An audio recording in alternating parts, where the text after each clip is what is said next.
Ang galing talaga mag-arte ng crush ko. Ang galing.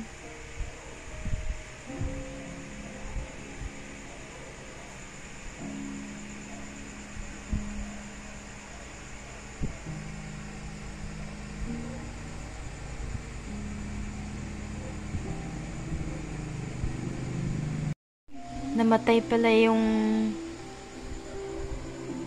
alaga niyang aso. Namatay pala.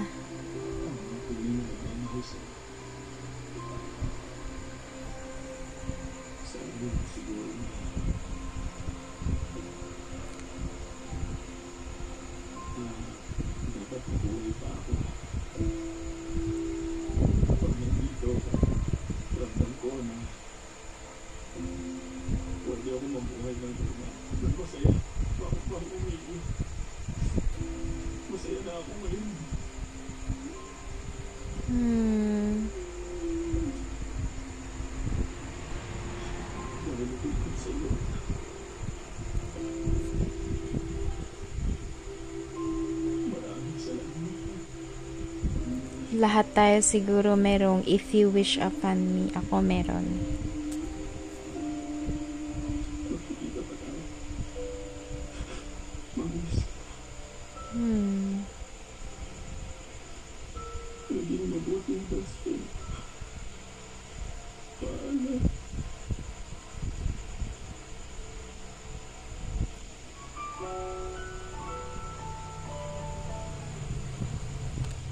Hello! Magandang gabi! May nagtunog sa loob. Siguro may nalaglag na something na maliit na bagay. Ngayong gabi, ko po ay pumunta doon sa Talipapa. First time ko magpunta doon sa Talipapa sa lugar na ito. At bumili ako. Inisip ko kasi kanina, ano kaya ang lulutuin kong ulam bukas? Ulam namin ng mga katrabaho ko. Ni JB at saka ni Jerry. So ngayon, naisip ko dahil may natira pang isda, kanina, ipiprito ko na lang yun. Tapos, nagbili ako ng kangkong. 2 kangkong sana na tali ang binili ko. Pero, nagbagong isip ko kasi kulang ang dala kong pera. Tsaka, limited ang budget. So, nagbili na ako ng isang taling kangkong. At Mickey, tapos mix gulay para sa Mickey. So, yung Mickey, lulutuin ko siya ngayon kasi yun ang kakainin ko for tonight. Tapos, yung talbos ng kangkong, ia-adobo ko siya bukas, pero ilalagay ko lang muna ngayon sa ref. At ipiprito ko na ngayon ng isda para bukas, ia-adobo ko na lang. Diba? Nilagyan ko ng twist yung kangkong. Yung kangkong, aadobuhin ko siya. Pero, hahaluan ko siya ng pritong isda. O, diba? Twist yun with twist. Nilagyan ko siya ng twist. Kasi,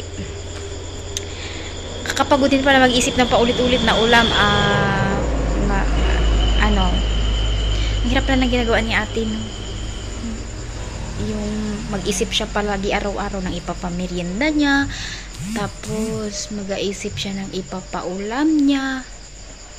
Ngayon, wala sila pansamantala.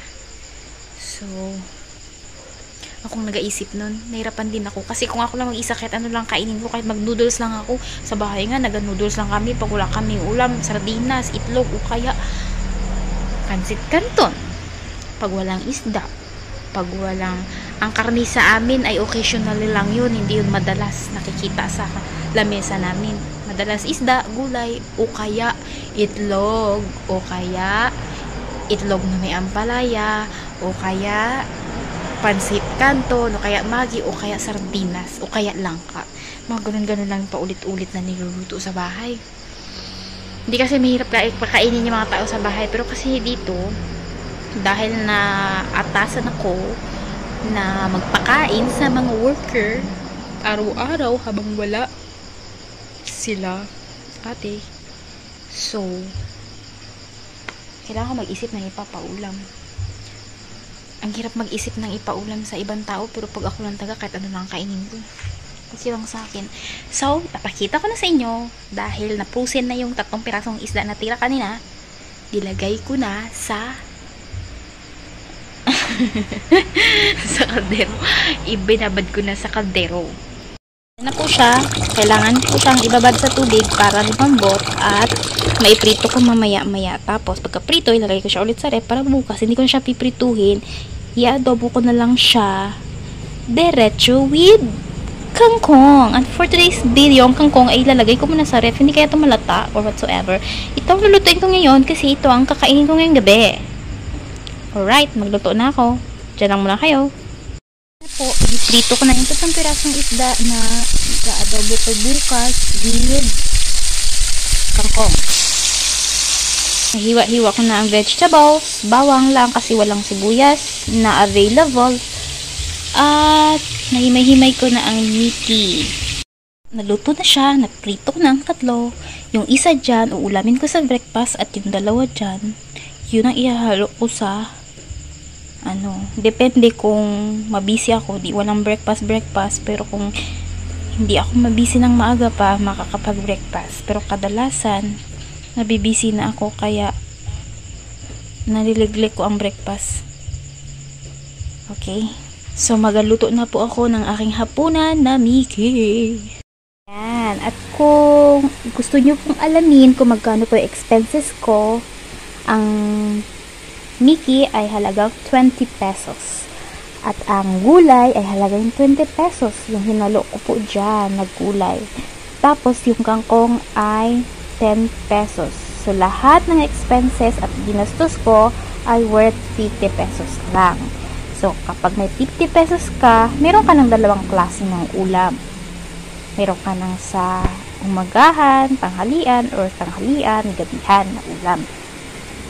Dahil konti na lang ang bigas at hindi ako 1 kilo lang binili ko kanina, tapos niluto ko sa umaga at saka sa tanghali. Kung lulutuin ko pa, magsasaing pa ako, wala na akong lulutuin bukas ng tanghali. So kaya ito na lang ang aking hapunan for today's video. Kung ngayong gabi, pero okay lang yan sa akin. Magkain ng Mickey without rice. Ayan. Wala kasi dito ang aking boss. So, napansin ko na malakas ang apoy, kaya kailangan low fire lang siya. Mahina. Kadalasan, pag nagaluto ako ng Mickey sa gamit ang kahoy o kaya uling lata siya. Pero ngayon, kinuntian ko lang yung tubig. Dahil gusto ko yung half cook lang siya. Hindi siya malata. Ma-perfect ko siya maluto ba. Ganon. Realize ko na parang marami-rami pala itong 1 pirasong Mickey pag naluto. May natira pa siya, oh. So, kapag hindi ko siya naubos lahat ngayong gabi, ito na lang rin siguro ang kainin ko sa umaga. Sige. Kain muna ako, ha? Diyan lang kayo. Hindi. Ay, nabusog ako. Na-realize ko, hindi ko pala kayang ubusin yung 1 piraso ng Mickey. So, mayroon akong mas wise na naisip. Since yung Mickey pwede naman siyang pang pamerienda bukas para hindi na kami maggastos sa merienda, yun na lang, iinit ko na lang bukas ng umaga, tapos yun na lang ipamerienda ko sa 2 kong kasama. Yung Mickey na niluto ko ngayong gabi, tapos bilihan ko na lang sila ng juice. Yun na lang siguro ipamerienda ko sa kanila bukas para hindi na ako magbili. And habang nagkakain ako, na-realize ko, hala, na-appreciate ko lang yung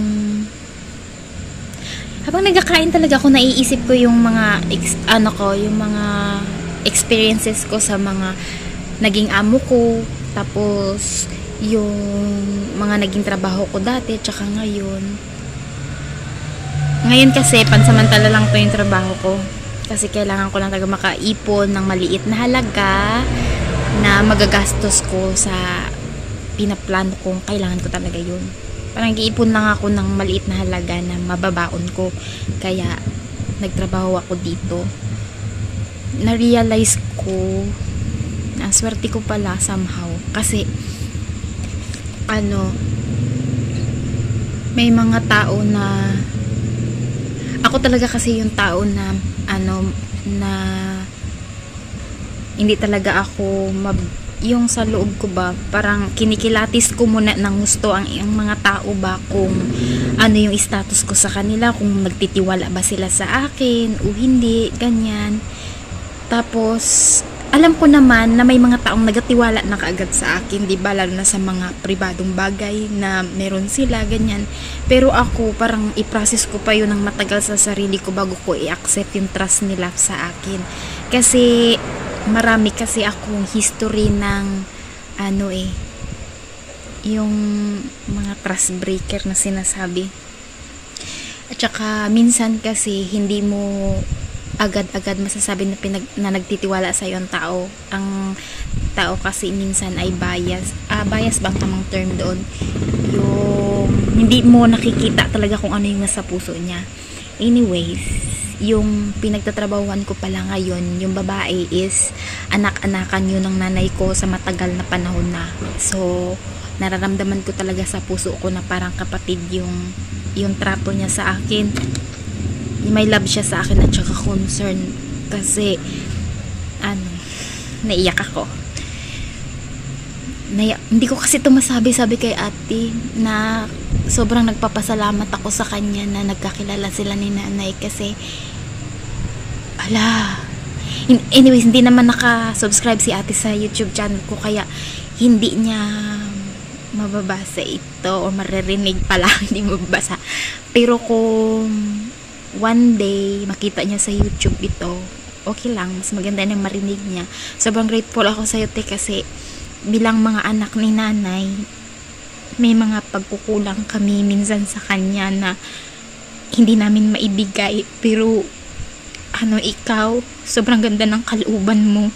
Hindi pa man kita masyadong kilala ng lubos, pero alam mo ba, te, kapag may mga naririnig si nanay na na naririnig na yung pangalan mo sa iba, tapos medyo yung pagkakasabi na sasaktan si nanay para sa'yo.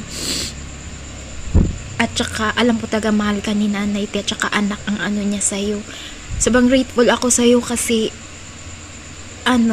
yung mga pagkukulang ko namin bilang anak ni nanay na bibigay mo siya kay nanay. Minsan nagbibigay ka ng kay nanay nang walang kapalit. Hindi ka naghihingi ng kahit na anong kapalit sa mga binigay mo. At yung pinakagusto ko sa lahat ng ginawa mo kay nanay nung nag-birthday siya, gusto ko yung gawin para kay nanay, pero dahil wala nga ako, pakiramdam ko ikaw yung nagpuno ng pagkukulang ko para kay nanay. At sobrang masaya doon si nanay sa ginawa mo din nung nag-birthday siya. At salamat sa tiwala mo sa akin na katulad ng ganito, iniiwan niyo ako dito, tapos lahat-lahat inaano niyo sa akin. At yung lalaki naman, sa pagkakaalam ko, kamag-anak pa siya ng tatay ko, pero hindi ko lang alam din kung nasaang generation sila naging magkamag-anak. Basta ayon sa tatay ng boss ko lalaki, family, pa daw sila ng tatay ko, blood related pa daw sila. Pero hindi ko lang alam kung nasaang generation sila, kung first, second, third, fourth generation sila na mag-anak. Basta lang alam ko kapag may mga okasyon sa bahay nila, may mga ganito, pulong-pulong ganyan, palagi niyang ini-invite si tatay, ganun. Tsaka mabait sila. Para sa akin, mabait sila. Although hindi ko pa sila masyadong kilala ng gusto by heart, pero nararamdaman ko na mabait sila sa akin kasi mabait talaga sila sa akin. Sa halos isang buwan na ako dito sa kanila. wala akong masabing negative na inano nila sa akin. Yun, sobrang grateful lang ako. Naiyak lang ako kasi sincere ba ang ginasabi ko po. Dati sana hindi ka magbago. Sana kung yung communication na meron kayo ngayon ni nanay, mag-last siya hanggang nabubuhay si nanay. Alam ko talaga, te, na mahal ka talaga ni nanay, te. Kasi minsan sinusubukan ko si nanay. Inaano ko siya, tinetest ko siya kung kung masasaktan siya. Nasasaktan talaga siya, te. Siyempre kilala ko ang nanay ko, kaya alam ko na mahal ka talaga ni nanay, te. At hindi lang basta kaibigan ang tingin niya rin sa'yo. Parang anak ang niya sa'yo. Kaya deserve mo, te, ang maging masaya. Deserve mo ang lahat ng magandang bagay. Kasi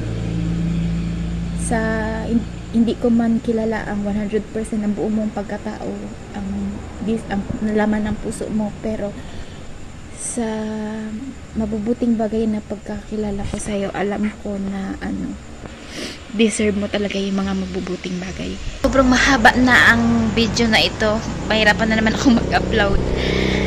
Sorry, iyakin talaga masyadong mababaw ang luha ko. Sana nga nag-artista na lang ako, eh.